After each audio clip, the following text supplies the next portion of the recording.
Hello everyone, आज के इस वीडियो में हम इस तरीके के प्लेट्स वाले लहंगे को बनाएंगे, वो भी बहुत आसान तरीके से और बहुत ही इजी तरीके से। मैं आपको इस लहंगे की कटिंग और स्टिचिंग को बताऊंगी, तो वीडियो को एंड तक ज़रूर देखिएगा। अगर आप लहंगे को पहली बार भी बना रहे हैं तो आप इस वीडियो को देखकर आसानी से लहंगे को बना सकते हैं। तो मैंने यहाँ पर फैब्रिक को लिया है 3 मीटर, मैंने साटन के फैब्रिक को लिया है और मेन फैब्रिक मेरा यहाँ पर 5 मीटर है। ब्लाउज के लिए अलग से फैब्रिक को हमने निकाल लिया है। अब हम इस अस्तर को 4 फोल्ड कर रखेंगे। तो अस्तर को हम अभी यहाँ पर खोल रहे हैं कि हमारा साटन का फैब्रिक है, अभी ये हमारा डबल फोल्ड है, तो हमें इसको 4 फोल्ड करना है। तो 4 फोल्ड हम इसको किस तरीके से करते हैं वो मैं आपको बताती हूँ। एक साइड को आपको इस तरीके से तिकोना रखना है और इस तरीके से इसको फोल्ड करना है। अस्तर को हम गोलाई में कट करेंगे, इसलिए मैंने इसको इस तरीके से फोल्ड किया है। अब आपको यहाँ पर कमर के लिए मार्क करना है, तो मैंने यहाँ पर आपको बता दिया है कि किस तरीके से मैंने यहाँ पर निशान को लगाया है। ठीक है, आपकी कमर जितनी भी निशान को आपको थोड़ा सा गोलाई में फोल्ड कर लेना है। निशान को अब हमें क्या करना है कि यहाँ पर जितनी भी आपको लंबाई चाहिए लेंगे की लेनी है, आपको लहंगे की जितनी भी लंबाई लेनी है उसमें कम से कम आपको 5 इंच माइनस कर इसकी लेंथ के लिए निशान को लगाना है। तो मुझे यहाँ पर लहंगे की जो लंबाई है वो 40 इंच चाहिए, तो मैं यहाँ पर जो अस्तर की लेंथ है उसको यहाँ पर 35 इंच रखूँगी। तो मैं यहाँ पर 35 इंच पर निशान को लगाऊंगी। तो नीचे की तरफ हमें इंच टेप को रखना है, मतलब नीचे की तरफ हमारा यहाँ पर 1 इंच होगा और ये जो गोलाई में मैंने कमर के लिए निशान लगा रखा है यहाँ पर 35 इंच रखा है और इंच टेप को हमें उस तिकोने कोने पर रखना है, गोलाई में निशान को लगाना है। आप वीडियो में देख सकते हैं कि मैं किस तरीके से निशान को लगा रही हूँ। अस्तर पर हमारे यहाँ पर निशान लग चुके हैं। अब हमें इस अस्तर को कट कर लेना है। तो नीचे की तरफ से मैंने अस्तर को यहाँ पर पलटाया था क्योंकि लंबाई में हमारा फैब्रिक कम पड़ रहा था, तो मैंने नीचे की तरफ से इसको इस तरीके से फोल्ड कर लिया था।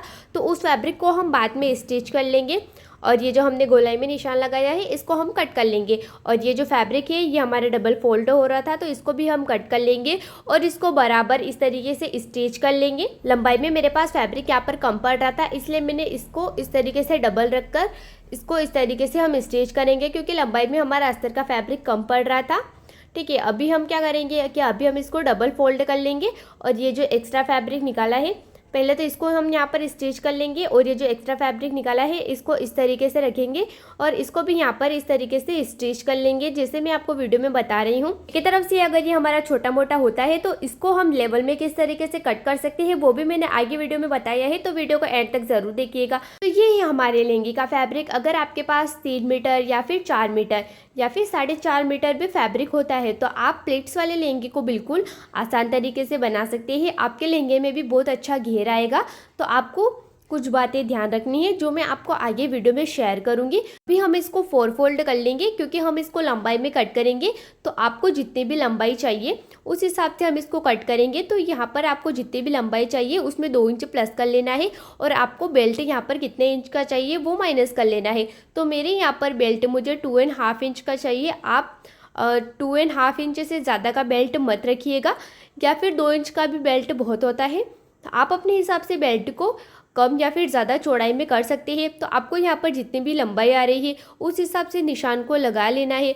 और देखिए नीचे की तरफ से मेरे यहाँ पर वर्क बना हुआ है और उसके साइड में फैब्रिक छूटा हुआ है, तो उस फैब्रिक को ही मैं बाद में फोल्ड कर लूँगी। तो 1/2 इंच उसको भी मैंने माइनस किया है। ऊपर की तरफ से एक्स्ट्रा फैब्रिक को मैंने यहाँ पर कट कर लिया है और लंबाई में फैब्रिक को मैंने यहाँ पर निकाल लिया है। अब नीचे की साइड से जो खुला वाला पार्ट है, देखिए ऊपर वाला जो पार्ट है वो तो हमारा बंद वाला हिस्सा है और ये जो खुला वाला हिस्सा है इसमें हम 1.5 इंच पर या फिर 1 इंच पर निशान लगा लेंगे और इस तरीके से एक्स्ट्रा फैब्रिक को बाहर निकाल लेंगे और अस्तर को हम 4 फोल्ड कर लेंगे। तो अभी ये हमारा मेन फैब्रिक 8 फोल्ड हो गया है, क्योंकि मैंने इसको अभी डबल से फोल्ड किया है, मतलब ये हमारा 8 फोल्ड हो गया है। और फोल्ड होने के बाद जो भी फोल्ड वाले पार्ट है वहाँ पर हमें कट कर लेना है और कट करने के बाद इस तरीके से निशान को लगाना है।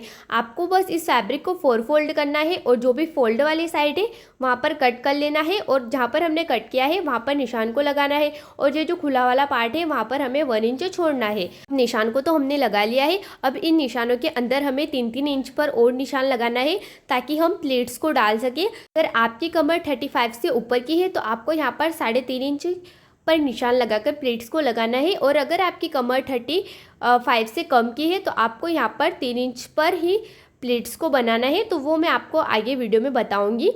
ठीक है, तो वीडियो को एंड तक ज़रूर देखिएगा। अब हमें क्या करना है कि ये जो अस्तर वाला पार्ट है इसको हम सीधा रखेंगे और इसमें हम एक्स्ट्रा पार्ट को किस तरीके से कट कर सकते हैं वो देखेंगे। तो यहाँ पर बहुत बार क्या होता है कि ये जो अस्तर का फैब्रिक होता है ये नीचे से हमारा छोटा या फिर बड़ा हो जाता है, तो हमें इसको इस तरीके से फोल्ड करना है।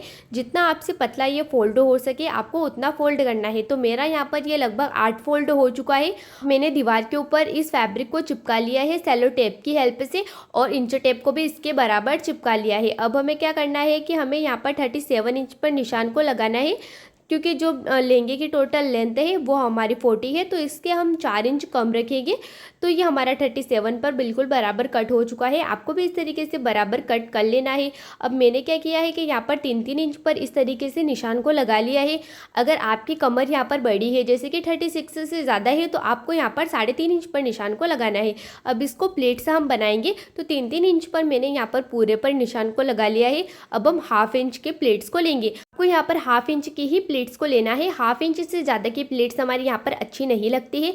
तो आपने जो 3 इंच पर निशान लगाया है उसके पास में आपको 1/2 इंच पर निशान को लगाना है, और फैब्रिक को इस तरीके से पलटना है और इस तरीके से प्लेट्स को बनाते जाना है। 1/2 इंच की दूरी पर ही हमें प्लेट्स को बनाना है, और सारी प्लेट्स हमारी यहाँ पर एक जैसी लगनी चाहिए। अगर प्लेट्स हमारी अगर छोटी या फिर बड़ी लगेगी तो लहंगे का लुक हमारा यहाँ पर बिल्कुल पूरा ख़राब हो जाएगा। तो अगर आप इस तरीके से लहंगे को बनाते हैं तो आपके लहंगे की भी फिटिंग एकदम बराबर आएगी। आपको यहाँ पर अगर पता नहीं चलता है कि 1/2 इंच कितना है, तो आपको 3 इंच के आगे एक 1/2 इंच पर भी निशान को लगा लेना है, और इस तरीके से फैब्रिक को रखते जाना है और इस तरीके से प्लेट्स को बनाते जाना है। तो मैं यहाँ पर इसी तरीके से प्लेट्स को बना लूँगी। सभी प्लेट्स मेरी यहाँ पर कंप्लीट है। चेन को हम किस तरीके से लगाएंगे लहंगे में वो भी मैंने आगे आपको बता रखा है। डालने के बाद आपको यहाँ पर कमर को मेज़र करना है। अगर आपकी कमर यहाँ पर ज़्यादा आ रही है तो आप 2-3 प्लेट्स को और डाल सकते हैं, और अगर आपकी कमर यहाँ पर छोटी हो रही है तो आप आगे से और पीछे से 2-3 प्लेट्स को खोल दीजिएगा। अब हमें बेल्ट के लिए मार्क करना है, तो जितना भी आपका कमर की लेंथ आ रही हो उस हिसाब से आपको बेल्ट की लंबाई लेनी है। और मैंने यहाँ पर जो बेल्ट की चौड़ाई ली है वो 4.5 इंच ली है। ठीक है, इस तरीके से हमने यहाँ पर जो बेल्ट की लंबाई है वो 4.5 इंच ली है, और इस बेल्ट की जो लंबाई है वो हमारी कमर की बेल्ट की लंबाई से 1 इंच ज़्यादा ली है, क्योंकि 1/2 इंच हम साइड में इसको फोल्ड कर लेंगे। अब हमें क्या करना है कि जो मेन फैब्रिक है इसको उल्टा रखना है और अस्तर के ऊपर इसको इस तरीके से सीधा सीधा स्टिच कर लेना है। अब हमें क्या करना है कि वीडियो में दिखाए अनुसार हमें अस्तर और मेन फैब्रिक को बिल्कुल बराबर साथ में स्टिच कर लेना है। ठीक है, हमने यहाँ पर इसको स्टिच कर लिया है। एक्स्ट्रा फैब्रिक को हम कट कर निकाल लेंगे।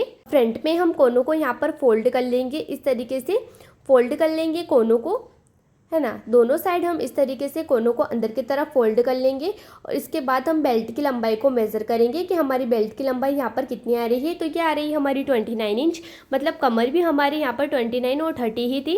अब हमें क्या करना है कि इसको हम स्टिच करना स्टार्ट करेंगे। ये मैंने अभी अस्तर को अटैच नहीं किया है, बस मैंने सल को डाला है। प्लेट से डालने के बाद मैं यहाँ पर बेल्ट को अटैच कर रही हूँ। तो जो लहंगे का सीधा वाला पार्ट और बेल्ट का सीधा वाला पार्ट दोनों आमने सामने होना चाहिए, और आपको यहाँ पर पहले बेल्ट को अटैच कर लेना है। बेल्ट को अटैच करने के बाद हम अस्तर को अटैच करेंगे, ताकि हमारे यहाँ पर लहंगे की फिनिशिंग अच्छी आए। तो लहंगा को मैंने यहाँ पर सीधा रखा है, उसके ऊपर मैंने यहाँ पर बेल्ट को रखा है और इस तरीके से सीधा सीधा अटैच कर लिया है। ठीक है, अभी हमने अस्तर को नहीं अटैच किया है, अस्तर को हम अब अटैच करेंगे। बेल्ट को हम इस तरीके से ही सीधा सीधा रखेंगे और अस्तर को अटैच करेंगे। जिस तरीके से अभी हमने बेल्ट को स्टिच किया है सेम इसी तरीके से बेल्ट को तो हमें रखना है, और इसके ऊपर हमें इस तरीके से मेन फैब्रिक को रखना है। और ये जो 1 इंच छोड़ रखा है ये हमने चेन लगाने के लिए छोड़ रखा है, तो बेल्ट को और इस अस्तर के फैब्रिक को हमें 1 इंच छोड़कर ही अटैच करना स्टार्ट करना है। अस्तर के फैब्रिक में हमें यहाँ पर इस तरीके से छोटी छोटी प्लेट्स को डालना है, क्योंकि ये अस्तर हमारा यहाँ पर थोड़ा सा बड़ा रहेगा, तो इसलिए मैंने यहाँ पर अस्तर पर भी छोटी छोटी प्लेट्स को डाला है। तो जैसे कि हमारा मेन फैब्रिक नीचे है, उसके ऊपर हमारा बेल्ट है, उसके बाद हमारा ये अस्तर है, और अस्तर में मैंने यहाँ पर छोटी छोटी प्लेट्स को डाली है। आपको यहाँ पर ज़्यादा बड़ी प्लेट्स को नहीं डालना है।